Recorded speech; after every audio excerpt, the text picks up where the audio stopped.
We celebrate particularly the women from 1956 who left us with a very rich and powerful legacy.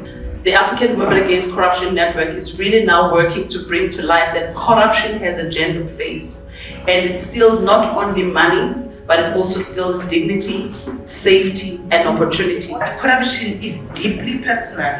It is in the social grant that never arrives. It is in the protection order that is delayed. The cost of corruption is often paid with dignity, with opportunity, and sometimes with their lives. Corruption for women is not just about money lost, it is about power abused. It manifests as a sex for jobs, where gatekeepers of services demand sexual favors in return for access. Whistleblowers who are women get believed less. Why? Because they are women. So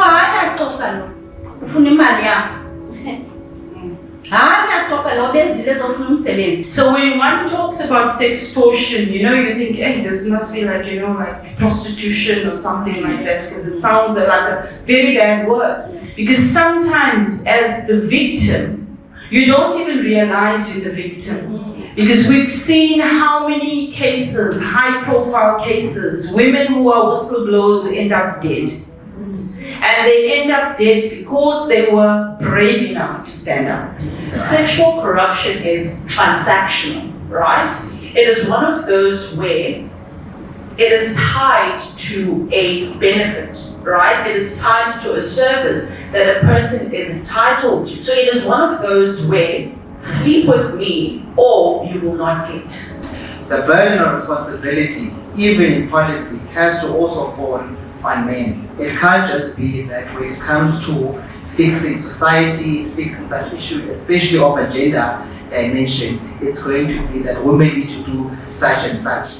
Women's access to justice in South Africa remains a nightmare. It has been eroded by corruption in the judicial systems through and through. The lack of legal prevention are the things that make women not speak up. I just got reminded when I was a first year student at the University of 14.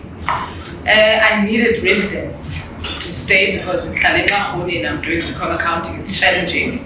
But it took an SRC residence officer to ask that in the relationship now to get a space, a rest. And in these spaces where bosses sleep with young people or the interns, it's known.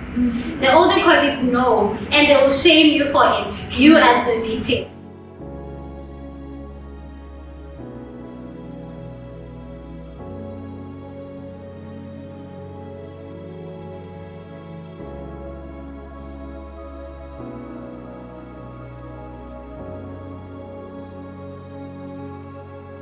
Everybody is raising these conversations about these issues, and that's the essence of what AWACN Conversations is.